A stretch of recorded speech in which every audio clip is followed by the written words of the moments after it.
चलो जी आ जाओ मियां साहब लाइव करो स्टार्ट इंशाल्लाह खैर है लाइव नहीं वैसे रिकॉर्डिंग क्या साहब है बंदे साथ ही आ जाओ आहो बंदा क्या गल कर बिस्मिल्लाह करो गाइस साहब बिल्कुल मैं यही मतलब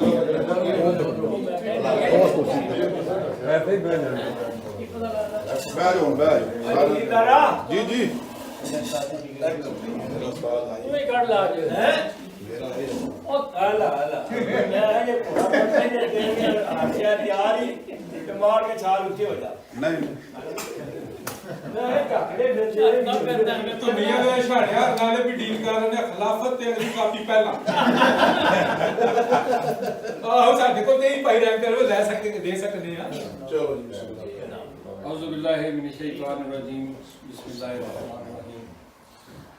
ਅੱਜ ਦੀ ਇਹ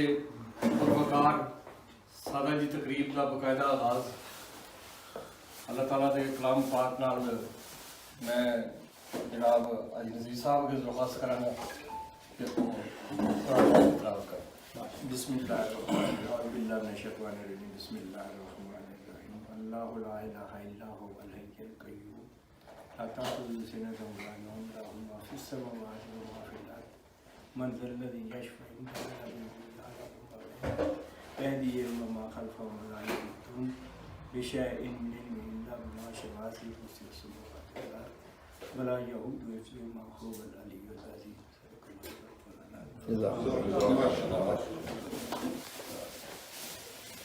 इस तकरीब ਨੂੰ ਅੱਗੇ बढ़ाना होया मैं अपनी तरफों दो तीन गल्लां ਜਿਹੜੀਆਂ ਉਹ ਐਡ ਕਰਾਂਗਾ ਕਿ ਕਾਫੀ ਦੇਰ ਤੋਂ ਭਰਾ ਇੱਥੇ ਬੈਠੇ ਨੇ ਤੇ ਬੜੀ ਅੱਛੀ ਗੁਫ਼ਤਗੂ ਵੀ ਹੁੰਦੀ ਰਹੀ ਹੈ। ਤੇ ਪਹਿਲੀ ਗੱਲ ਤੇ ਹੈ ਕਿ ਅੱਜ ਇਤਫਾਕਨ ਇਹ ਦਿਨ ਐਸਾ ਕਿ ਯੋਮ ਦਿਫਾ ਵੀ ਅੱਜ ਦੇ ਦਿਨ ਹੈ। ਤੇ ਮੈਂ ਸਾਰੇ ਭਰਾਵਾਂ ਅੱਗੇ ਦਰਖਾਸਤ ਕਰਾਂਗਾ ਕਿ ਉਹਨਾਂ ਸ਼ਹਾਦਾ ਜਿਹੜੇ ਨੇ ਜਿਨ੍ਹਾਂ ਸਾਡੇ ਮੁਲਕ ਵਾਸਤੇ ਕੁਰਬਾਨੀਆਂ ਦਿੱਤੀਆਂ ਨੇ ਉਹਨਾਂ ਵਾਸਤੇ ਇੱਕ ਦਫਾ ਇੱਕ ਇਜਮਾਈ ਦੁਆ ਕਰ ਦੇਣਾ। ਅੱਲਾਹ ਮੀਆਂ ਉਹਨਾਂ ਨੂੰ ਜੰਨਤ ਫਿਰਦੌਸ ਦੀ ਜਗ੍ਹਾ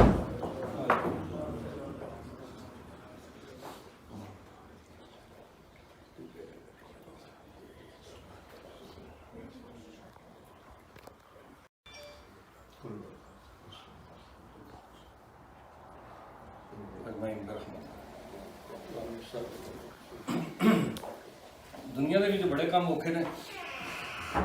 तो सौखे भी है ने उन्होंने औखे कामों में अज दो जो उन्होंने मैं इतने तुहाडे अगे अर्ज करांगा। एक तो है कि किसी महफिल के सामने खलो के स्टेज के उपर तकरीर करनी या गुफ्तगू करनी, ये ज़रा थोड़ा जिहा मुश्किल काम है। लेकिन इस नालों भी जो ज़्यादा मुश्किल काम है ना वो है कि इत्थे खलोते बंदे की गुफ्तगू सुननी। इस वास्ते मैं थोड़ी जी तवज्जो चाहना तुहाडे कोल। जिहड़ा साडा मकसद है वो है कि असीं इत्थे सारे वो भरा हैं कि जिहड़े कबूतरां दे शौकीन हैं या शिकारी। इस वास्ते टॉपिक ते हटना नहीं चाहिए। असीं जिथे भी बैठे होईए असीं धक्के नाल गल नूं छिक छक के कबूतरबाजियां लै मेरे एक दोस्त सी मौलवी साहब पाकिस्तान दे विच ते इमाम भी सीगे ते खतीब भी सीगे ते कबूतरबाज भी सी। हुण जिहड़ियां वो महफिलां अटैंड करदे सी तकरीरां करदे सी उहदे विच हुण कबूतरां दा कोई जिक्र क्यों नहीं किते आ सकदा है नहीं। लेकिन उन्होंने होर कोई नहीं हज़रत नूह अलैहिस्सलाम वाला वाक़या विच लै आउणा कि उन्होंने कबूतरां नूं कहा भी जाके ते देखो जिहड़ी ज़मीन आबाद वाली है ते इह हिसाब साडे कबूतरबाज़ां दे असीं दो होईए चार होईए साडा टॉपिक आ जाके कबूतरबाजी ते आउंदा। अगर थोड़ा टाइम हो तो एक तुहाडे अगे वाक़या जिक्र कर दिया कि एक नौजवान सीगा जिन्हों जनून की हद तक कबूतरां का शौक सीगा। वो 8वीं 9वीं का तालब इलम सी, 11वीं 12वीं का तो हो नहीं सकता क्योंकि असीं कबूतरबाजी 10वीं के अगे कदे गए नहीं। तो जेडे कोई भरा टुर गए ना 10वीं के अगे वो या आपा डाटा होना तो या मजबूरी डाटी। उन्हें जिथे भी मतलब कोई भी स्कूल का मजमून वगैरह लिखना ना तो अपने टॉपिक की हट के उन्हें कबूतरों के बारे गल शुरू कर देना कि कबूतर एक बड़ा मासूम रहिंदा है, इहदियां बड़ियां नस्लां ने, ये रेसर भी होंदा है, हाई फ्लायर भी होंदा है, पट्टी वाला भी होंदा है, ये बड़े खूबसूरत रंग होंदे ने, ये उन्हें अपने मजमून विच ऐड कर देना। ਇਮਤਿਹਾਨ ਹੋਇਆ 9ਵੀਂ 10ਵੀਂ ਕਲਾਸ ਦਾ, ਤੇ ਮਾਸਟਰ ਨੇ ਉਹਨੂੰ ਫੇਲ ਕਰ ਦਿੱਤਾ। ਉਹਨੂੰ ਬੜਾ ਅਫਸੋਸ ਹੋਇਆ ਕਿ ਵੀ ਇਤਨਾ ਜ਼ਬਰਦਸਤ ਮੈਂ ਮਜ਼ਮੂਨ ਲਿਖਿਆ ਹੈ ਤੇ ਮਾਸਟਰ ਨੇ ਮੈਨੂੰ ਧੱਕੇ ਨਾਲ ਫੜ ਕੇ ਫੇਲ ਕਰ ਦਿੱਤਾ। ਉਹ ਹੈਡਮਾਸਟਰ ਸਾਹਿਬ ਕੋਲ ਚਲਾ ਗਿਆ, ਕਹਿੰਦਾ ਸਰ ਮੇਰੇ ਨਾਲ ਜਿਹੜਾ ਨਾ ਮਾਸਟਰ ਨਾਲ ਖੋਰ ਬੱਧੀ ਹੈ ਤੇ ਮੈਨੂੰ ਇਹਨਾਂ ਧੱਕੇ ਨਾਲ ਫੇਲ ਕਰ ਦਿੱਤਾ ਤੇ ਤੁਸੀਂ ਕੋਈ ਨਜ਼ਰਸਾਨੀ ਕਰੋ। ਉਹਨਾਂ ਨੇ ਬੁਲਾ ਲਿਆ ਮਾਸਟਰ ਸਾਹਿਬ ਨੂੰ। ਮਾਸਟਰ ਸਾਹਿਬ ਕਹਿੰਦੇ ਜੀ ਤੁਸੀਂ ਜਵਾਨ ਨੂੰ ਨਹੀਂ ਜਾਣਦੇ, ਇਹਨੂੰ ਮੈਂ ਜਿਹੜਾ ਟੌਪਿਕ ਦਿਆਂ ਨਾ ਇਹ ਧੱਕੇ ਨਾਲ ਕਬੂਤਰਾਂ ਵਾਲੇ ਪਾਸੇ ਉਹਨਾਂ ਆਖਿਆ ਜੀ ਤੁਸੀਂ ਉਹ ਜਿਹੜਾ ਮਜ਼ਮੂਨ ਇਹਨੇ ਲਿਖਿਆ ਨਾ ਉਹ ਲੈ ਆਓ। ਉਹ ਗਏ ਕਲਾਸ ਨੂੰ ਵਿੱਚ, ਉੱਥੇ ਜਾ ਕੇ ਮਜ਼ਮੂਨ ਲੈਣ ਦਾ ਹੈਡਮਾਸਟਰ ਸਾਹਿਬ ਨੂੰ ਦਿੱਤਾ ਕਿ ਤੁਸੀਂ ਆਪੇ ਪੜ੍ਹ ਲਓ। ਹੁਣ ਜਿਹੜਾ ਮਜ਼ਮੂਨ ਸੀ ਉਹ ਸੀ ਇਲਾਮਾ ਇਕਬਾਲ ਸਾਹਿਬ ਦੇ ਉੱਪਰ ਉਹ ਮਜ਼ਮੂਨ ਲਿਖਣਾ ਸੀ। ਹੈਡਮਾਸਟਰ ਸਾਹਿਬ ਨੇ ਪੜ੍ਹਨਾ ਸ਼ੁਰੂ ਕੀਤਾ ਕਿ ਜੀ ਇਲਾਮਾ ਇਕਬਾਲ ਜਿਹੜੇ ਨੇ 1877 ਦੇ ਵਿੱਚ ਸਿਆਲਕੋਟ ਦੇ ਵਿੱਚ ਪੈਦਾ ਹੋਏ, ਇਬਤਦਾਈ ਤਾਲੀਮ ਇੱਥੇ ਹਾਸਲ ਕੀਤੀ, ਅੱਗੋਂ ਹਾਇਰ ਐਜੂਕੇਸ਼ਨ ਵਾਸਤੇ ਇੰਗਲੈਂਡ ਚਲੇ ਗਏ, ਜਰਮਨੀ ਚਲੇ ਗਏ, ਸ਼ਾਇਰ ਮਸ਼ਰਕ ਬਣ ਗਏ हैं, ਮੁਫੱਕਰ ਬਣ ਗਏ, ਪਾਕਿਸਤਾਨ ਦਾ ख्वाब ਦੇਖਿਆ, ਬੜਾ ਅੱਛਾ ਮਜ਼ਮੂਨ ਬਣਾ ਕੇ ਲਿਆਂਦਾ ਹੈ। ਆਖਿਰਕਾਰ ਉਹਨਾਂ ਦੀ ਮਤਲਬ ਇੰਤਕਾਲ ਹੋ ਗਿਆ ਤੇ ਪੈਦਾ ਉਹ ਸਿਆਲਕੋਟ ਵਿੱਚ ਹੋਏ ਸੀ, ਲੇਕਿਨ ਦਫਨ ਉਹਨਾਂ ਨੂੰ ਲਾਹੌਰ ਦੇ ਵਿੱਚ ਕੀਤਾ। ਇਹਦੇ ਵਿੱਚ ਹੀ ਲਾਹੌਰੀਆਂ ਦੀ ਤੇ ਸਿਆਲਕੋਟੀਆਂ ਦੀ ਆਪਸ ਚ ਇੱਕ ਦੂਜੇ ਨਾਲ ਮੁਕਾਬਲੇ ਸ਼ੁਰੂ ਹੋ ਗਏ। ਸਿਆਲਕੋਟ ਵਾਲਿਆਂ ਨੇ ਸਰਜਰੀ ਦਾ ਸਮਾਨ ਬਣਾਉਣਾ ਸ਼ੁਰੂ ਕਰ ਦਿੱਤਾ, ਸਪੋਰਟਸ ਦਾ ਸਮਾਨ ਬਣਾਉਣਾ ਸ਼ੁਰੂ ਕਰ ਦਿੱਤਾ, ਲਾਹੌਰੀਆਂ ਨੇ ਆਪਣੀਆਂ ਇਜਾਜ਼ਾਂ ਕਰ ਦਿੱਤੀਆਂ। ਉੱਥੋਂ ਹੀ ਵਿੱਚ ਕਬੂਤਰਾਂ ਦੀ ਜਿਹੜੀ ਗੱਲ ਆ ਗਈ ਕਿ ਸਿਆਲਕੋਟ ਵਾਲੇ ਜਿਹੜੇ ਨੇ ਪੈਂਤੀਆਂ ਵਾਲੇ ਬਣਾਏ, ਬਟੇਰੇ ਬਣਾਏ, ਲਾਹੌਰੀਆਂ ਨੇ ਉਹ ਕਸੂਰੀ ਬਣਾਏ ਹੈ ਜੀ। ਤੇ ਕਬੂਤਰ ਇੱਕ ਬੜਾ ਮਾਸੂਮ ਪਰਿੰਦਾ ਹੈ ਜੀ, ਇਹਦੀਆਂ ਬੜੀਆਂ ਨਸਲਾਂ ਹੁੰਦੀਆਂ ਰਹੀਆਂ ਤੇ ਐਟਸੈਟਰਾ। ਉਹਨੇ ਆਖਿਆ ਜੀ ਹੁਣ ਤੱਕ ਕੋਈ ਲਾਮਾ ਇਕਬਾਲ ਕਿੱਥੇ ਤੇ ਕਬੂਤਰ ਕਿੱਥੇ। ਹੈਡਮਾਸਟਰ ਸਾਹਿਬ ਸਿਆਲਕੋਟ ਦੀ ਗੱਲ ਹੋ ਰਹੀ ਸੀ ਮਜ਼ਮੂਨ ਦੇ ਵਿੱਚ, ਤੇ ਇਹਦੇ ਜ਼ਹਿਨ ਵਿੱਚ ਆ ਗਿਆ ਹੁਣ ਮੈਨੂੰ ਇੱਕ ਇਹੋ ਜਿਹਾ ਟੌਪਿਕ ਦੇਣਾ ਕਿ ਇਹ ਕਬੂਤਰਾਂ ਵਾਲੇ ਪਾਸੇ ਜਾ ਹੀ ਨਾ ਸਕੇ। ਮਾਸਟਰ ਜੀ ਹੱਸਣਾ ਪਿਆ, ਉਹਨਾਂ ਕਹਿੰਦੇ ਹੁਣ ਤੁਸੀਂ ਸਾਰੋ ਤੇ ਚਲੋ ਤੁਸੀਂ ਵੀ ਆਪਣੀ ਸੰਘਾਲ ਹੋਏ ਨੇ ਜੋ ਇਹਨੂੰ ਮਜ਼ਮੂਨ ਜਿਹੜਾ ਦੇਣਾ। ਉਹਨਾਂ ਕਿਹਾ ਵੀ ਨੌਜਵਾਨ ਇੱਥੇ ਬਹਿ ਕੇ ਮਜ਼ਮੂਨ ਲਿਖ। ਜਾਪਾਨ ਸੈਕੰਡ ਵਰਲਡ ਵਾਰ ਤੋਂ ਬਾਅਦ ਉਹਨੇ ਜਿਹੜੀਆਂ ਮਸਨੂਆਤ ਇਜਾਦ ਕੀਤੀਆਂ ਉਹਨਾਂ ਦੇ ਬਾਰੇ ਤੇ ਉਹਦੀ ਤਰੱਕੀ ਦੇ ਬਾਰੇ ਲਿਖਿਆ। ਉਹਨਾਂ ਸੋਚਿਆ ਵੀ ਹੁਣ ਕਬੂਤਰ ਕਿੱਥੇ ਤੇ ਤਰੱਕੀ ਕਿੱਥੇ ਹੈ। ਉਹਨੇ ਲਿਖਣਾ ਸ਼ੁਰੂ ਕਰ ਦਿੱਤਾ ਜੀ ਕਿ ਦੂਸਰੀ ਜੰਗ ਅਜ਼ੀਮ ਦੀ ਬਾਅਦ ਇਤਾਲੀਆਂ ਨੇ ਜਿਹੜੇ ਮਤਲਬ ਜਾਪਾਨ ਨੂੰ ਤਬਾਹ ਕਰਕੇ ਰੱਖ ਦਿੱਤਾ ਸੀਗਾ, ਸ਼ਹਿਰਾਂ ਦੇ ਸ਼ਹਿਰ ਬਰਬਾਦ ਕਰ ਦਿੱਤੇ, 2 ਐਟਮ ਬੰਬ ਵੀ ਸੱਟੇ, ਲੇਕਿਨ ਉਹ ਕੌਮ ਵੀ ਮਤਲਬ ਇਸ ਤਰ੍ਹਾਂ ਉੱਠੀ ਕਿ ਉਹਨਾਂ ਨੇ ਆਖਿਆ ਜੰਗ ਵੀ ਜਿੱਤੇ ਨਹੀਂ ਜਿੱਤੇ, ਲੇਕਿਨ ਇਕਨੋਮਿਕਲੀ ਜੰਗ ਜਿਹੜੀ ਇਹਦੇ 'ਚ ਅਸੀਂ ਜਿੱਤਾਂਗੇ। ਉਹਨਾਂ ਨੇ ਵੀਡੀਓ ਬਣਾਏ, ਟੀਵੀ ਬਣਾਏ, ਗੱਡੀਆਂ ਬਣਾਈਆਂ, ਗੱਡੀਆਂ ਵੀ ਬੇਸ਼ੁਮਾਰ ਕਿਸਮ ਦੀਆਂ ਬਣਾਈਆਂ, ਲੇਕਿਨ ਉਹਨਾਂ ਗੱਡੀਆਂ ਵਿੱਚ ਇਹ ਉਹ ਜਿਹੜਾ ਮਜ਼ਮੂਨ ਲੱਗਿਆ ਲਿਖਣ ਜਿਹੜਾ ਨਾ ਉਹ ਮੈਂ ਤੁਹਾਨੂੰ ਲੱਗਿਆ ਸੁਣਾ। ਤਾਂ ਉਹਨਾਂ ਆਖਿਆ ਜਿਹੜੀਆਂ ਗੱਡੀਆਂ ਬਣਾਈਆਂ ਨੇ ਬੜੀਆਂ ਜ਼ਬਰਦਸਤ ਬਣਾਈਆਂ, ਲੇਕਿਨ ਉਹਨਾਂ ਦੀ ਜਿਹੜੀ ਟੋਟਾ ਬਣਾਈ ਹੈ ਨਾ ਉਹਦੇ ਨਾਲੇ ਦੀ ਕੋਈ ਗੱਡੀ, ਤੇ ਟੋਟਾ ਵੀ ਚੰਗੀਆਂ ਬਣਾਈਆਂ, ਲੇਕਿਨ ਉਹਨਾਂ ਦੀ ਜਿਹੜੀ 82 ਮਾਡਲ ਬਣਾਈ ਸੀ ਉਹਦੇ ਨਾਲੇ ਦੀ ਕੋਈ। ਤੇ ਮੇਰਾ ਆਪਾ ਜਿਹੜਾ ਉਹਨੇ ਵੀ ਇੱਕ 82 ਮਾਡਲ ਲੈ ਲਈ, ਉਹ ਗੱਡੀ ਸਾਡੇ ਕੋਲ ਇਹ ਵੀ ਹੈ। ਇਹ ਹੁਣ 14 ਅਗਸਤ ਗੁਜ਼ਰਿਆ ਤੇ ਬਜ਼ੁਰਗ ਆਦਮੀ ਚਲੋ ਅੱਜ ਤੁਹਾਨੂੰ ਸੈਰ ਕਰਾਈਏ, ਆਦਮੀ ਚਲੋ ਵਾਹਗਾ ਬਾਰਡਰ ਤੇ ਚੰਗੇ, ਉੱਥੇ ਸਾਡੀ ਪਰੇਡ ਹੈਗੀ, ਅਸੀਂ ਬੈਠੇ ਟੋਟਾ ਕਰੋਲਾ ਵਿੱਚ ਟੁਰ ਪਏ ਹਾਂ ਜਾ ਰਹੇ ਤੇ ਅੱਗੇ ਵਾਹਗਾ ਰੋਡ ਦੇ ਉੱਪਰ ਨਾ ਅੱਗੇ ਇੱਕ ਮੋਟਰਸਾਈਕਲ ਜਾ ਰਿਹਾ, ਤੇ ਮੈਂ ਉਹਨੂੰ ਦੇਖਿਆ ਤੇ ਉਹ ਬੜੀ ਲਹਿਰ ਨਾਲ ਲੱਗਿਆ ਸੀ ਮੋਟਰਸਾਈਕਲ ਚਲਾਉਣ। ਬਜ਼ੁਰਗਾਂ ਨੇ ਵੀ ਕਿੱਲੀ ਦਬਾਈ ਤੇ ਅਸੀਂ ਮੋਟਰਸਾਈਕਲ ਦੇ ਨੇੜੇ ਟੁਰ ਗਏ। ਜਿਸ ਵੇਲੇ ਮੋਟਰਸਾਈਕਲ ਦੇ ਕੋਲ ਗਏ ਨਾ ਤੇ ਦੇਖਿਆ ਤੇ ਮੋਟਰਸਾਈਕਲ ਵਾਲੇ ਦੇ ਛੱਤ ਉੱਪਰ ਨਾ ਸਿਰੇ ਉੱਪਰ ਇੱਕ ਹਰੇ ਤੇ ਚਿੱਟੇ ਰੰਗ ਦਾ ਪੇਂਟ ਕਰਕੇ ਨਾ ਕਬੂਤਰ ਲੱਗਿਆ ਉੱਡਣ। ਤੇ ਕਬੂਤਰ ਇੱਕ ਬੜਾ ਮਾਸੂਮ ਪਰਿੰਦਾ ਹੈ, ਇਹਦੀਆਂ ਬੜੀਆਂ ਨਸਲਾਂ ਹੈ ਜੀ।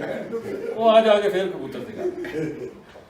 ਗੱਲ ਬੜੀ ਲੰਬੀ ਹੋ ਜਾਏਗੀ, ਮਤਲਬ ਸਾਡਾ ਸ਼ਾਰਟ ਕਰਨਾ ਹੈ ਹਾਂ, ਕਿਉਂਕਿ ਮੈਂ ਅੱਗੇ ਆਖਿਆ ਕਿ ਤਕਰੀਰ ਸੁਣਨੀ ਜਿਹੜੀ ਹੈ ਬੜਾ ਔਖਾ ਕੰਮ ਹੈ। ਖੈਰ ਉਹਨੇ ਆਖਿਆ ਕਿ ਚਲੋ ਮੈਂ ਹੈਡਮਾਸਟਰ ਨੇ ਕਿਹਾ ਜਾ ਹੁਣ ਇੱਕ ਆਖਰੀ ਚਾਂਸ ਨੂੰ ਦੇਣਾ ਤੇ ਟੌਪਿਕ ਇਹੋ ਜਿਹਾ ਦੇਣਾ ਕਿ ਮੈਂ ਵੀ ਉਮਰ ਗੁਜ਼ਾਰੀ ਹੈ ਹੈਡਮਾਸਟਰੀ ਮੈਂ ਦੇਣਾ ਕਿ ਟੌਪਿਕ ਦੀ ਹਟਦਾ ਕਿਸੇ। ਉਹਨੇ ਆਖਿਆ ਪੁੱਤਰ ਤੂੰ ਕੰਪਿਊਟਰ ਤੇ ਮਜ਼ਮੂਨ ਹੈ। ਬਸ ਕੰਪਿਊਟਰ ਦੇ ਜਿਹੜਾ ਮਤਲਬ ਹੈ ਇਹ ਸਾਰੀ ਟੈਕਨੋਲੋਜੀ ਇਹਦੇ ਨਾਲ ਕਬੂਤਰ ਦਾ ਕਿਹੜਾ ਤਾਲੁਕ ਹੈ। ਉਹਨੇ ਲਿਖਣਾ ਸ਼ੁਰੂ ਕਰ ਦਿੱਤਾ ਜੀ ਕਿ 19ਵੀਂ ਸਦੀ ਦੇ ਵਿੱਚ ਬੜੀਆਂ ਇਜਾਦਾਤ ਹੋਈਆਂ ਨੇ ਜੀ, F-16 ਬਣੇ, F-17 ਬਣੇ, ਟ੍ਰੇਨਾਂ ਫਾਸਟ ਚਲੀਆਂ, ਸਭ ਕੁਝ, ਲੇਕਿਨ ਇਹਦੇ ਵਿੱਚ ਜਿਹੜੀ ਇਨਸਾਨ ਨੇ ਸਭ ਨਾਲੋਂ ਅੱਛੀ ਇਜਾਦ ਕੀਤੀ ਨਾ ਉਹ ਕੰਪਿਊਟਰ ਹੈ। ਘਰ ਬਹਿ ਕੇ ਤੁਸੀਂ ਸਾਰੀ ਦੁਨੀਆ ਦੀ ਸੈਰ ਕਰ ਲਓ, ਯਾਦਾਸ਼ਤ ਦੀ ਇਤਨੀ ਹੈ ਕਿ ਇੱਕ ਲਫ਼ਜ਼ ਲਿਖੋ ਹਰ ਚੀਜ਼ ਜਿਹੜੀ ਹੈ ਤੁਹਾਡੇ ਸਾਹਮਣੇ ਆ ਜਾਂਦੀ ਹੈ, ਤੇ ਬਹੁਤ ਵੱਡੀ ਇਜਾਦ ਹੈ ਇਹ ਕੰਪਿਊਟਰ ਜਿਹੜਾ ਹੈ 1940 ਵਿੱਚ ਤੇ ਲਾ ਕੇ 1945 ਦੇ ਵਿੱਚ ਇਹਦੀ ਜ਼ਿਆਦਾ ਡਿਵੈਲਪਮੈਂਟ ਹੋਈ ਹੈ, ਜਦੋਂ ਦੂਸਰੀ ਜੰਗ ਅਜ਼ੀਮ ਸੀ ਤੇ ਫੌਜਾਂ ਲੜਦੀਆਂ ਸੀ ਤੇ ਉਸ ਵਕਤ ਜਿਹੜੇ ਪੈਗਾਮ ਭੇਜਦੇ ਸੀ ਨਾ ਉਹ ਹੁੰਦੇ ਸੀਗੇ ਜਿਹੜੇ ਵਾਇਰਲੈਸ ਨਾਲ ਜਾਂ ਟੈਲੀਗ੍ਰਾਮ ਨਾਲ, ਲੇਕਿਨ ਉਹ ਅਕਸਰ ਜਿਹੜੇ ਨਾ ਉਹ ਪੈਗਾਮ ਜਿਹੜੇ ਨੇ ਉਹ ਦੁਸ਼ਮਣ ਦੇ ਹੱਥ ਵੀ ਚੜ ਜਾਂਦੇ ਸੀ ਤੇ ਦੁਸ਼ਮਣ ਜਿਹੜਾ ਉਹਦੀ ਵਜ੍ਹਾ ਸੀ ਉਹ ਕਾਫੀ ਨੁਕਸਾਨ ਕਰ ਛੋੜਦਾ ਸੀਗਾ, ਲੀਕ ਜਿਹਾ ਹੋ ਜਾਂਦਾ ਸੀ ਤੇ ਫਿਰ ਆਖਰ ਨੂੰ ਸਾਡੀ ਜ਼ਰੂਰਤ ਪਈ ਤੇ ਉਹਨਾਂ ਆਖਿਆ ਵੀ ਕਬੂਤਰ ਇਸਤੇਮਾਲ ਕਰੋ ਜਿਹੜੇ ਮੈਸੇਜ ਲੈ ਕੇ ਜਾਓ। ਤੇ ਕਬੂਤਰ ਇੱਕ ਬੜਾ ਮਾਸੂਮ ਪਰਿੰਦਾ ਹੈ ਜੀ, ਬੜੇ ਇਹਦੇ ਰੰਗ ਢੰਗ ਨੇ। ਇਸ ਟਾਪਿਕ ਨੂੰ ਮੈਂ ਇੱਥੇ ਖਤਮ ਕਰਾਂਗਾ ਤੇ ਹੁਣ ਆਪਣੇ ਅਸਲ ਮੌਜੂ ਵੱਲ ਆਉਂਦੇ ਹਾਂ ਕਿ ਜਿਹਦੀ ਵਜ੍ਹਾ ਸੀ ਮੇਰਾ ਵੀ ਗੱਲ ਸੁਣ ਮੇਰੀ। ਮੈਂ ਤੁਹਾਨੂੰ ਪਹਿਲੇ ਆਖਿਆ ਕਿ ਇੱਥੇ ਬਹਿ ਕੇ ਸੁਣਨਾ ਔਖਾ ਹੈ, ਇੱਥੇ ਖਲੋ ਕੇ ਗੱਲ ਕਰਨਾ ਤੁਹਾਨੂੰ ਪਤਾ ਮੈਂ ਸਾਰੀ ਰਾਤ ਬੋਲ ਸਕਦਾ। ਤਾਂ ਹੀ ਮੈਂ ਆ ਗਿਆ ਤੇ ਉਹ ਕਰ ਲਓ ਸ਼ੁਰੂ ਹੈ ਜੀ, ਕਰੀ ਰੱਖੋ ਭਾਜੀ ਤੁਸੀਂ ਤੇ ਪਤਾ ਨਹੀਂ ਮੈਨੂੰ ਜਿਵੇਂ ਪਰਸੋਂ ਹੀ ਨਾ ਆਖਿਆ ਨਾ ਕਿ ਵੀ ਇੱਥੇ ਆਉਣਾ ਤੇ ਮੈਂ ਉੱਥੇ ਸੈਕਟਰੀ ਨਾ ਰੋਟੀ ਛੱਡੀ ਹੈ। ਹਾਂ ਅੱਛਾ ਤੇ ਆਪਣੇ ਅਸਲ ਮੌਜੂ ਵੱਲ ਆਉਂਦੇ ਹਾਂ ਜੀ, ਜਿਹਦੇ ਵਾਸਤੇ ਅੱਜ ਸਾਰੇ ਭਰਾਵਾਂ ਨੂੰ ਮਦਊ ਕੀਤਾ ਗਿਆ ਇੱਥੇ। ਤੇ ਮੈਂ ਆਪਣੀ ਤਰਫੋਂ ਤੇ ਮੀਆਂ ਆਪਣੇ ਉਸਤਾਦ ਮੁਹਤਰਮ ਦੀ ਤਰਫੋਂ ਤੇ ਮੀਆਂ ਆਬਦ ਸਾਹਿਬ ਦੀ ਤਰਫੋਂ ਤੁਹਾਡੇ ਸਾਰੇ ਭਰਾਵਾਂ ਨੂੰ ਖੁਸ਼ ਆਮਦੀਦ ਕਹਿਣਾ। ਤੇ ਇੱਕ ਆਖਰ ਤੇ ਸਿਰਫ ਉਸ ਤੋਂ ਬਾਅਦ ਮੈਂ ਇੱਕ ਕੁਰਸੀਨਾਂ ਨੂੰ ਪੇਸ਼ ਕਰਨਾ ਹੈ ਜੀ, ਤੇ ਜਿਹੜੀ ਰਸਮ ਰਿਵਾਜ ਹੈ ਉਹਦੇ ਹਿਸਾਬ ਤੇ ਜਿਹੜੇ ਦੁਆ ਸ਼ੁਆ ਕਰਾਂਗੇ ਇਹਨਾਂ ਵਾਸਤੇ ਹੈ ਜੀ, ਉਹ ਇਹ ਹੈ ਕਿ ਉਸਤਾਦੀ ਔਰ ਸ਼ਾਗਿਰਦੀ। ਬਚਪਨ ਦੇ ਵਿੱਚ ਤੁਸੀਂ ਸਾਰਿਆਂ ਭਰਾਵਾਂ ਨੇ ਸਕੂਲ ਦੇ ਵਿੱਚ ਪੜ੍ਹਿਆ ਹੋਵੇਗਾ, ਮੈਂ ਵੀ ਪੜ੍ਹਿਆ ਕਿ ਦੂਸਰੀ ਤੀਸਰੀ ਜਮਾਤ ਦੇ ਵਿੱਚ ਨਾ ਉਰਦੂ ਦੀ ਇੱਕ ਅਜ਼ਾਫੀ ਕਿਤਾਬ ਹੁੰਦੀ ਸੀ, ਜਿਹਦੇ ਵਿੱਚ ਸਬਕ ਆਮੂਜ਼ ਕਹਾਣੀਆਂ ਜਿਹੜੀਆਂ ਨਾ ਉਹ ਸਾਨੂੰ ਸੁਣਾਈਆਂ ਜਾਂਦੀਆਂ ਸੀ ਕਿ ਜਿਹੜੀਆਂ ਸਾਨੂੰ ਅੱਗੋਂ ਆ ਕੇ ਕੰਮ ਆਉਣ। ਜਿਸ ਤਰ੍ਹਾਂ ਪਿਆਸਾ ਕਵਾ ਕਿਸ ਤਰ੍ਹਾਂ ਅਕਲਮੰਦੀ ਉਹਨੇ ਇਸਤੇਮਾਲ ਕੀਤੀ, ਚਲਾਕ ਊਂਠ, ਇਸ ਤਰ੍ਹਾਂ ਦੇ ਹੋਰ ਬੈਲ ਦਾ ਇਤਫਾਕ। ਉਹਨਾਂ ਵਿੱਚ ਜਿਹੜੀ ਇੱਕ ਚੀਜ਼ ਮੇਰੀ ਅੱਜ ਹੋਰ ਤਲਬ ਹੋਈ ਹੈ ਨਾ ਮੇਰੇ ਵਾਸਤੇ, ਜਿਹੜੇ ਉਹ ਅੱਜ ਦੇ ਇਸ ਮਾਮਲੇ ਵਾਸਤੇ ਹੋਈ ਸੀ, ਉਹ ਸੀ ਕਿ ਬਿੱਲੀ ਸ਼ੇਰ ਕੀ ਖਾਲਾ। ਉਹ ਕਹਾਣੀ ਤੁਸੀਂ ਸਾਰਿਆਂ ਨੂੰ ਯਾਦ ਹੈ, ਜਿਹਨਾਂ ਨੂੰ ਨਹੀਂ ਯਾਦ ਚਲੋ ਮੈਂ ਦੁਹਰਾ ਦੇਣਾ ਛੋਟੀ ਜਿਹੀ ਕਰਕੇ ਕਿ ਬਿੱਲੀ ਜਿਹੜੀ ਹੈ ਇਸਨੇ ਸ਼ੇਰ ਨੂੰ ਸਿਖਾਇਆ ਸਭ ਕੁਝ। ਦੂਸਰੇ ਲਫ਼ਜ਼ਾਂ ਵਿੱਚ ਉਹ ਸ਼ੇਰ ਦੀ ਉਸਤਾਦ ਹੋ ਗਈ। ਇਹ ਕਹਾਣੀ ਬੜੀ ਸਬਕ ਆਮੂਜ਼ ਸੀ, ਲੇਕਿਨ ਮੈਂ ਸਮਝਦਾ ਕਿ ਸਾਡੇ ਮੁਆਸ਼ਰੇ ਦੇ ਵਿੱਚ ਉਹ ਸਿਰਫ ਕਬੂਤਰਬਾਜ਼ੀ ਨਹੀਂ ਹੈ, ਇਹ ਜਿੱਧਰ ਵੀ ਉਸਤਾਦੀ ਸ਼ਾਗਿਰਦੀ ਹੈ, ਇਸ ਨੂੰ ਜਿੱਥੇ ਇਹਦੇ ਵਿੱਚ ਮਤਲਬ ਪੋਜ਼ਿਟਿਵ ਚੀਜ਼ ਸੀ ਨਾ ਉਹਨੂੰ ਹਟਾ ਦਿੱਤਾ ਗਿਆ, ਲੇਕਿਨ ਇਹਦੀ ਜਿਹੜੀ ਨੈਗੇਟਿਵਿਟੀ ਹੈ ਨਾ ਉਹਨੂੰ ਸਾਹਮਣੇ ਲਿਆਂਦਾ। ਉਹ ਕਹੇ ਜੀ ਕਿ ਉਹ ਕਹਾਣੀ ਇਹ ਸੀ ਕਿ ਬਿੱਲੀ ਨੇ ਸ਼ੇਰ ਨੂੰ ਸਿਖਾ ਦਿੱਤਾ ਸਭ ਕੁਝ, ਜਿਸ ਜਿਹੜੇ ਉਹ ਲਿਆਲਿੰਗ ਸੀ ਉਲੇਟ ਹੋ ਗਿਆ, ਬਣ ਗਿਆ ਸਭ ਕੁਝ ਹੈ ਨਹੀਂ, ਤੇ ਸ਼ੇਰ ਸਾਹਿਬ ਹੋਰਾਂ ਨੂੰ ਭੁੱਖ ਲੱਗ ਗਈ ਹੈ ਜੀ, ਉਹਨਾਂ ਨੇ ਮਾਰਿਆ ਝਪਟਾ ਬਿੱਲੀ ਨੂੰ ਤੇ ਬਿੱਲੀ ਹੱਥ ਕੋਲ ਆਈ ਤੇ ਸ਼ੇਰ ਪਿੱਛੇ ਪਿੱਛੇ ਤੇ ਬਿੱਲੀ ਅੱਗੇ ਅੱਗੇ ਹੈ ਨਹੀਂ। ਹੁਣ ਬਿੱਲੀ ਭਾਵੇਂ ਮਤਲਬ ਤੇਜ਼ ਹੈ, ਲੇਕਿਨ ਉਹਦੇ ਛੋਟੇ ਕਦਮ ਸ਼ੇਰ ਦੀਆਂ ਐਡੀਆਂ ਦਲੰਗਾਂ। ਆਖਰ ਤੇ ਜਿਵੇਂ ਕੋਲ ਪਹੁੰਚਣ ਲਗਾ ਨਾ ਤੇ ਕੋਲ ਇੱਕ ਦਰਖਤ ਆਇਆ ਤੇ ਬਿੱਲੀ ਛਾਲ ਮਾਰ ਕੇ ਦਰਖਤ ਤੇ ਚੜ੍ਹ ਗਈ। ਸ਼ੇਰ ਸਾਹਿਬ ਨੇ ਵੀ ਕੋਸ਼ਿਸ਼ ਕੀਤੀ, ਦੋ ਤਰ੍ਹਾਂ ਕੋਸ਼ਿਸ਼ਾਂ ਕੀਤੀਆਂ, ਦੜਮ ਕਰਕੇ ਥੱਲੇ ਢਾਹ ਪੈਣ ਤੇ ਥੱਲੇ ਖਲੋ ਕੇ ਬਿੱਲੀ ਨੂੰ ਆਖਦੇ ਨੇ ਕਿ ਤੂੰ ਸਭ ਕੁਝ ਮੈਨੂੰ ਸਿਖਾ ਛੋੜਿਆ ਤੇ ਦਰਖਤ ਤੇ ਚੜ੍ਹਨ ਤੂੰ ਮੈਨੂੰ ਕੋਈ ਨਹੀਂ ਸਿਖਾਇਆ। ਉਹਨੇ ਆਖਿਆ ਕਿ ਜੇ ਅੱਜ ਤੈਨੂੰ ਦਰਖਤ ਤੇ ਚੜ੍ਹਦਾ ਸਿਖਾ ਛੋੜਦੀ ਨਾ ਤਾਂ ਅੱਜ ਮੈਂ ਇਸ ਵੇਲੇ ਤੇਰੇ ਢਿੱਡੇ ਵਿੱਚ ਆਉਂਦੀ। ਔਰ ਇਸ ਚੀਜ਼ ਨੂੰ ਮੈਂ ਆਪਣੀ ਨੱਕ ਸ਼ਕਲ ਦੇ ਹਿਸਾਬ ਨਾਲ ਇਹ ਸਮਝਣਾ ਕਿ ਅਸਾਂ ਇਸ ਚੀਜ਼ ਨੂੰ ਬੜਾ ਅਮਲੀ ਤੌਰ ਤੇ ਵੀ ਲਿਆਂਦੇ ਹਾਂ। ਬੜੇ ਬੜੇ ਉਸਤਾਦ ਹਕੀਮ ਐਸੇ ਨੁਸਖੇ ਜਿਹੜੇ ਨੇ ਆਪਣੇ ਨਾਲ ਲੈ ਕੇ ਕਬਰਾਂ ਦੇ ਵੀ ਚਲੇ ਗਏ ਨੇ ਕਿ ਸ਼ਾਗਿਰਦ ਨੂੰ ਜਿਹੜੀ ਉਹ ਖਾਸ ਚੀਜ਼ ਜਿਹੜੀ ਉਹ ਨਹੀਂ ਦੱਸਣੀ। ਤੇ ਸ਼ਾਗਿਰਦ ਜਿਹੜੇ ਨੇ ਉਹਨਾਂ ਨੇ ਵੀ ਉਹ ਸ਼ੇਰ ਵਾਲਾ ਹਿਸਾਬ ਕੀਤੇ ਕਿ ਉਸਤਾਦ ਦੇ ਸਾਹਮਣੇ ਆ ਜਾਂਦੇ ਨੇ ਗੱਲ। ਸਾਡੀ ਇਸ ਮਤਲਬ ਹੈ ਜਿਹੜੀ ਕਬੂਤਰਬਾਜ਼ੀ ਦੇ ਵਿੱਚ ਵੀ ਇਹ ਹੈ ਕਿ ਅੱਜ ਜ਼ੈਦ ਜਿਹੜਾ ਬਕਰ ਦਾ ਸ਼ਾਗਿਰਦ ਬਣਦਾ, ਲੇਕਿਨ ਜਿਸ ਵਕਤ ਉਹ ਕੋਈ ਵਜ੍ਹਾ ਹੋ ਜਾਂਦੀ ਹੈ ਜਾਂ ਉਹ ਆਪਣੇ ਆਪ ਨੂੰ ਉਸਤਾਦ ਸਮਝਣਾ ਸ਼ੁਰੂ ਹੋ ਜਾਂਦਾ ਹੈ, ਉਹ ਪਾਰਟੀ ਚੇਂਜ ਕਰ ਦਿੰਦਾ ਹੈ, ਉਸਤਾਦ ਚੇਂਜ ਕਰ ਦਿੰਦਾ ਹੈ ਤੇ ਫਿਰ ਉਸੇ ਉਸਤਾਦ ਅੱਗੇ ਚੈਲੰਜ ਹੋ ਜਾਂਦਾ। ਤੇ ਮੇਰੀ ਸਾਰੇ ਭਰਾਵਾਂ ਅੱਗੇ ਸਿਰਫ ਇਹ ਦਰਖਾਸਤ ਹੈ ਕਿ ਠੀਕ ਹੈ ਹੋ ਜਾਂਦੀ ਹੈ, ਜਿਹੜੇ ਕੋਈ ਜ਼ਰੂਰੀ ਨਹੀਂ ਕਿ ਤੁਸੀਂ ਅਗਰ ਜਿਹੜਾ ਪ੍ਰਾਇਮਰੀ ਸਕੂਲ ਦਾ ਜਿਹੜਾ ਤੁਹਾਡਾ ਮਾਸਟਰ ਸੀਗਾ ਉਹੀ ਤੁਹਾਡਾ ਕਾਲਜ ਤੱਕ ਵੀ ਜਾਏ, ਤੁਸੀਂ ਉਹਨੂੰ ਚੇਂਜ ਵੀ ਕਰ ਸਕਦੇ, ਲੇਕਿਨ ਕਦੇ ਵੀ ਉਸ ਬੰਦੇ ਦੇ ਸਾਹਮਣੇ ਨਾ ਖਲੋਵੋ ਜਿਹਨੇ ਤੁਹਾਨੂੰ ਇਸ ਦੀ ਐਡਵਾਈਸ ਦੱਸੀ। ਔਰ ਉਸਤਾਦ ਹਜ਼ਰਾਤ ਅੱਗੇ ਵੀ ਮੇਰੀ ਇਹ ਦਰਖਾਸਤ ਹੈ ਕਿ ਆਪਣੇ ਉਹ ਖਾਸ ਜਿਹੜੇ ਸਬਕ ਨੇ ਉਹਨਾਂ ਨੂੰ ਆਪਣੇ ਨਾਲ ਲੈ ਕੇ ਨਾ ਟੁਰ ਜਾਓ ਫਾਰਐਵਰ, ਇੱਥੇ ਆਪਣੇ ਸ਼ਾਗਿਰਦਾਂ ਦੇ ਵਿੱਚ ਜਿਹੜਾ ਨਾ, ਔਰ ਖਾਸ ਕਰਕੇ ਉਹ ਜਿਨ੍ਹਾਂ ਉੱਪਰ ਤੁਹਾਨੂੰ ਮੁਕੰਮਲ ਇਤਮਾਦ ਹੈ ਉਹਨਾਂ ਨੂੰ ਦੇ ਕੇ ਜਾਓ, ਤਾਂ ਕਿ ਅੱਗੋਂ ਨਸਲ ਦਾ ਨਸਲ ਜਿਹੜਾ ਨਾ ਇਹ ਸ਼ੌਕ ਜਿਹੜਾ ਹੈ ਇਹ ਵਧੇ, ਇਹ ਕਬੂਤਰਬਾਜ਼ੀ ਜਿਹੜੀ ਹੈ ਇਹ ਬਿਹਤਰ ਹੋਵੇ। ਤੇ ਇਹਦੇ ਤੇ ਮੈਂ ਜਨਾਬ ਹੁਣ ਦਰਖਾਸਤ ਕਰਾਂਗਾ ਜਨਾਬ ਮੀਆਂ ਆਬਦ ਸਾਹਿਬ ਨੂੰ ਕਿ ਉਹ ਇੱਕ ਵਾਰੀ ਆ ਕੇ ਤੇ ਆਪੋ ਖੁਦ ਤੁਹਾਨੂੰ ਵੈਲਕਮ ਕਰਨ।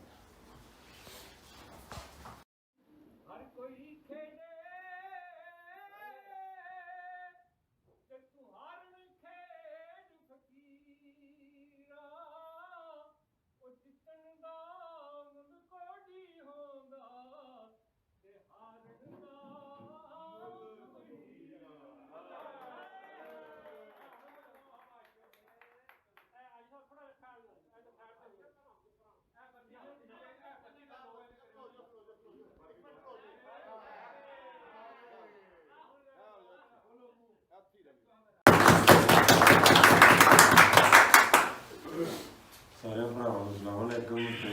बड़ी करदा वैलकम ते बड़ी खुशी है तुसीं सारे भरा कॉल कीती है तुहानूं ते तुसीं आए हो। मेहरबानी।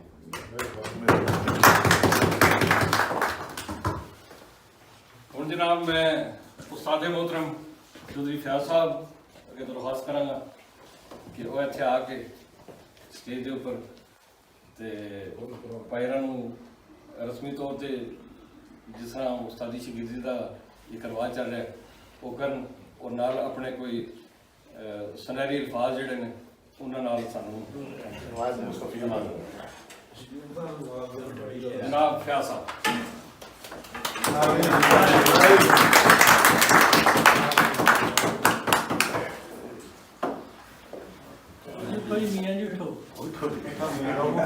ਤੁਸੀਂ ਵੀ ਤਕਰੀਰ ਮਾੜੀ ਜੀ ਕਰ ਦੋ, ਉਸਤਾਦ ਕਿਹੜਾ ਨਹੀਂ ਨਾ ਫੋਟੋਆਂ ਜਿਹੜਾ ਰੱਖੀ ਜਿਹੜੀਆਂ ਨੇ ਮਿੱਠਾ ਇਹ ਇੱਥੇ ਫੋਟੋ ਬਣਾ ਲਓ ਜੀ ਨਮੂਨਾ। ਰਾਜਾ ਜੀ, ਕਿ ਮਿੰਟ ਤੁਸੀਂ ਸਾਈਡ ਤੋਂ ਲਿਓ ਮਾਦਰੇ सही है ਲਾ ਕਿੱਥੇ ਅਦਰ ਨਹੀਂ ਉਹ ਬਾਅਦ ਚ ਲੈ ਓਏ ਉਹ ਨਹੀਂ ਉਹ ਪੜਾ ਆ ਤੇਰਾ ਹੁਣ ਕਿੱਥੋਂ ਕੋਈ ਮੈਨੂੰ ਭੇਜ ਦੇਣਾ ਤੇ ਲੋ ਜੀ ਮਾਸ਼ਾਅੱਲਾ ਹੁਣ ਗੁਲਾਬ ਜਾਮਨ ਨਾਲ ਕਰੀ ਉਹ ਕਿੱਥੇ ਜੀ ਪੂਰਾ ਯਾ ਸਾਹਿਬ ਬੋਲੀ ਕੇ ਬਾਰੀ ਗੁਲਾਬ ਜਾਮਨ ਨਾਲ बस ਮਜ਼ਾਕ ਹੈ ਉਹ ਸ਼ੁਕਰ ਨਾਲ ਉਹ ਥੋੜਾ ਜਿਹਾ ਇਹ ਨਹੀਂ ਕਰਨਾ ਯਾਰ। ਟੱਚ ਫੋਟੋ ਖਿੱਚਣੇ ਵਾਸਤੇ ਟੱਚ ਪੱਟੀ ਟੱਪੀ ਆ ਸ਼ਾਇਦ ਟੱਪੀ ਆ ਫੋਟੋ ਖਿੱਚਣਾ ਮੇਰਾ मैं कहना ਪੱਟੀ ਟੱਪੀ ਆ ਲਾੜਾ ਤਨੂਰੀ ਚਲੋ ਜੀ ਤਕੀਰ ਦਾ ਵੀ ਲਾ ਇਹ ਤੇ ਰਾਜਾ ਸਾਹਿਬ ਵੀ ਹੁਣ ਪਹਿਲਾਂ ਪੁੱਛ ਲੈਣ ਤੇ ਕਰਨ ਨਾ ਬਈ ਕਰੀਏ ਕਰੀ ਉਸਤਾਦ ਜੀ ਉਹ ਆਪਣੇ ਕੰਮ ਨਾ ਕਰਨ ਦਾ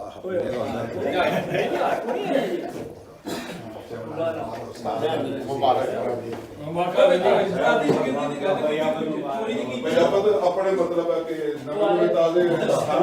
ਸਾਰਾ ਮਤਲਬ ਹੈ ਕਿ ਮਠਾਈ ਦੀ ਤਕਸੀਮ ਕਰੋ ਤੇ ਅੱਲਾਹ ਦੁਆ ਵੀ ਰਸਮ ਕਰਵਾਉਣ ਮਤਲਬ ਹੈ ਕਿ ਮੂੰਹ ਦੇ ਮਿੱਠਾ ਡਾਲ ਵਾਹ ਪਹਿਲਾਂ ਖਾ ਪੀ ਲਓ ਤੇ ਅਗਲੇ ਕੋਲ ਦੇ ਆਈ ਆਪਣੇ ਆਪ ਮੋਟੀ ਅੰਕਲ ਜਿਹੜੇ ਬਾਹਰ ਆ ਗਿਆ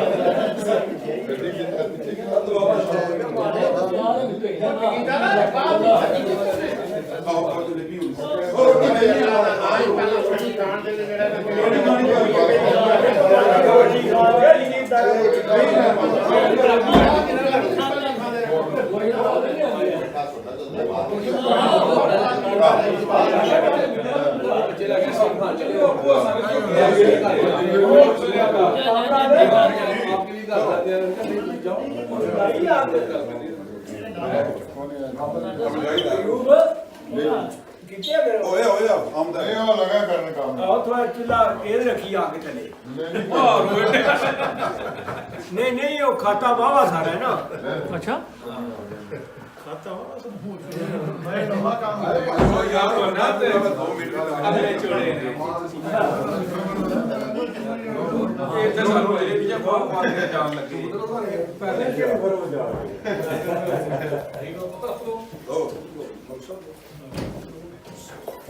ਇਸ ਦਾ ਭਾਰ ਦੱਸਣਾ ਸੀ ਲੈ ਆਉਂਦੇ ਪਤਾ ਕਰਦਾ ਮੈਂ ਆਉਣਾ ਪਿਆ ਉਹ ਜਿਹੜੇ ਸਾਡੀ ਗਾੜੀ ਠੀਕ ਜਾ ਰਹੀ ਹੈ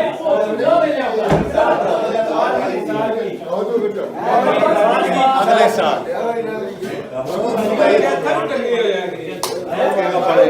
ਬੜੀ ਗੇਮ ਕਰਦੀ ਹੈ ਕਲਾਬਾਂ ਦੇ ਲੈ ਆ ਵੀ ਹੋਣਾ ਚਾਹੀਦਾ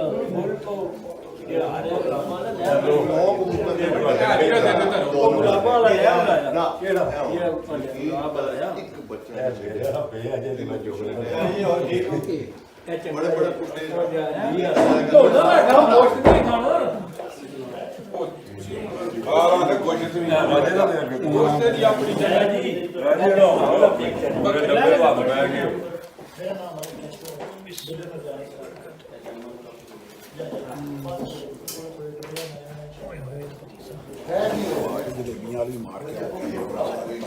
ਉਹ ਸਲਾਦ ਪੱਪੂ ਧਿਆਨ ਕਰ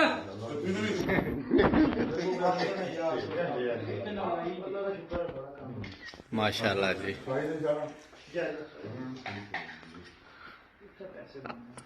ਸੀਜ਼ਨ ਥੱਲੇ ਲਾ ਲਿਓ ਠੀਕ ਹੈ ਜੀ ਆ ਜਾਓ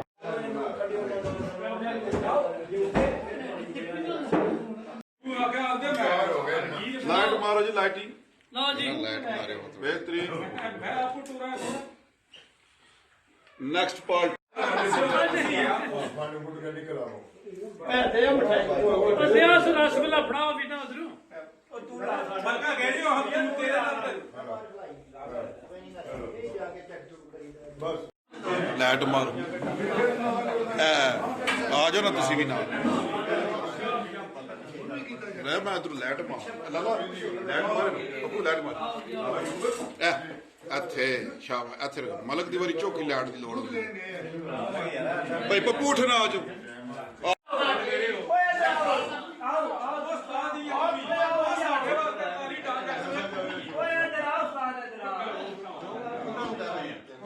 ਵਾਰੀ ਵਾਰੀ ਆਓ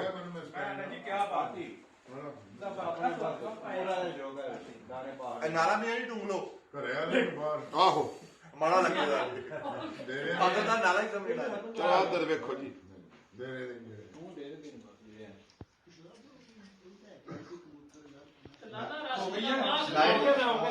ਉਹ ਨਹੀਂ ਸਹੀ ਆਈ ਉਹ ਨਹੀਂ ਆਈ ਸਹੀ ਉਹ ਯਾਰ ਨਹੀਂ ਸਹੀ ਆਈ ਉਹ ਬਣਾ ਭੇਜ ਦਿਆ ਤੈਨੂੰ ਉਹ ਸਹੀ ਨਹੀਂ ਆਈ ਫੋਟੋ ਲਾਟਾ ਮਾਰੋ ਨਾ ਯਾਰ ਇਹਨਾਂ ਦੀ ਵਾਰੀ ਵੀ ਆਸ ਪਾਸੇ ਕਰ ਉਹ ਵੀ ਲਾਟ ਮਾਰ ਕਰਿਓ ਮੀਆਂ ਸਾਹਿਬ ਤੁਹਾਨੂੰ ਕੁੱਟੇ ਹੀ ਖੁੱਲੇ ਹੋ ਥੋੜੇ ਵਿੱਚੋਂ ਮੀਆਂ ਸਾਹਿਬ ਜਿਹੜੇ ਕੀ ਹੈਗਾ ਉੱਤੇ ਜਾਵਣ ਦੇ ਇੱਧਰ ਦੇਖੋ ਜੀ ਚਲੋ ਜੀ next party hi next party ਆਈ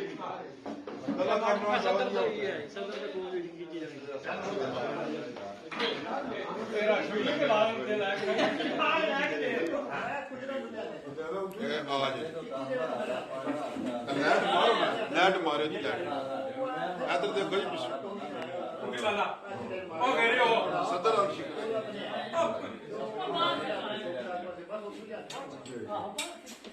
ਚਲੋ ਜੀ ਅਗਲੀ ਪਾਰਟੀ ਆਓ ਓਏ ਆਓ ਭਾਈ ਇੱਧਰ ਆਓ ਉਹ ਜਿਹੜੀ ਪਹਿਲੇ ਗੱਲ ਸੀ ਉਹ ਨਹੀਂ ਹੁੰਦੀ ਇਹ ਜੇ ਤੁਸੀਂ ਆਖੋ ਨਾ ਜਿੱਕਣ ਲੱਗੇ ਦੋ ਤਰ੍ਹਾਂ ਪੈਪਰ ਕੋਡੇ ਨਾਲ ਬਹਿ ਕੇ ਇੱਕ ਦੋ ਉਹਦਾ ਕਰ ਮੁਕਾਬਲਾ ਹੋਣਾ ਜ਼ਹੀਰ ਨਾਲ ਹੋਣਾ ਤੇ ਮਾਸਟਰ ਨੂੰ ਨਹੀਂ ਨਾਲ ਹੋਣਾ ਤੇ ਉਹ ਜ਼ਹਿਰ ਨਾਲ ਇਸ ਤਰ੍ਹਾਂ ਛੱਤਾਂ ਦਾ ਮੁਕਾਬਲਾ ਬਾਕੀ ਨੂੰ ਸਾਨੀ ਨਹੀਂ ਹੁੰਦਾ ਕਿਹਦਾ ਸਾਨ ਦਾ ਬੰਦਾ ਆਇਆ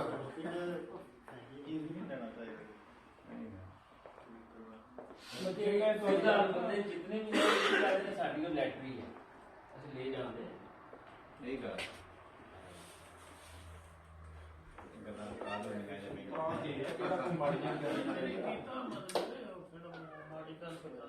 ਘੰਟੇ 60 62 ਦੀ ਐਵਰੇਜ ਦੀ ਥੱਲੇ ਨਹੀਂ ਬਣਾਉਂਦਾ ਸਮਝ ਆ ਗਈ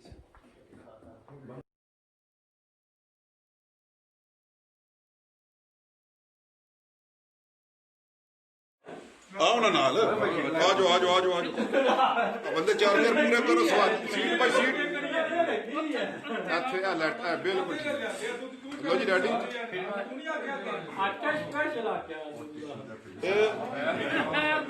ਪੰਜਾਬਤ ਆ ਜਾਓ। ਚਾਰ ਚਾਰ ਜਾਓ, ਠਹਿਰ ਜਾਓ। ਨੈਕਸਟ ਪਾਰਟੀ ਜਾਓ।